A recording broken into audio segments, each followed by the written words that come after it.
Matzo Brei is perfect for breakfast, lunch, or even dinner during Passover, and it's super simple to make. Matzah, eggs, water, salt, pepper, and that's it. You can even add chives if you want. It's totally customizable. Eat away. Get some eggs in there, organic, regular, and just whisk away. Salt and pepper, super important. No breakfast meal is complete without it. I like to add my salt at the end because we're fancy and we like mild and seasoned. Most people add the water to the end, but I like to mix it in right away, and it's just a lot less work. Here's the fun part, breaking of the matzah. I like to use my hands, but we're gonna try to be civilized about this one. Add in some chives for color and mix away.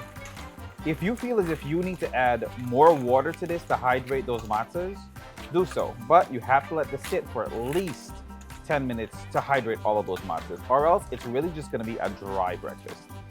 We chose to use gluten-free matzahs because that's what we want to do. If you want to use regular matzahs, it's totally up to you. You have to let that matzah sit in this mixture for about 10 minutes. The longer you let it sit, the more the flavors get to marry. Now it's time to fry. Get some oil in a pan. And it's as simple as just pouring it all in there.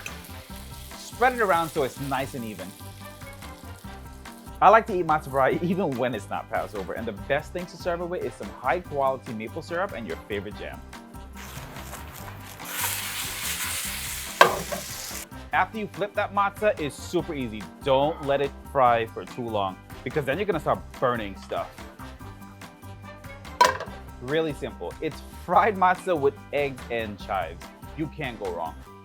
Now it's my favorite part, the garnishing. Just add some of those chives, your favorite flaky sea salt, jam on the side, and your favorite maple syrup. There you have it, Matzo Brei. For this recipe and more, like and follow.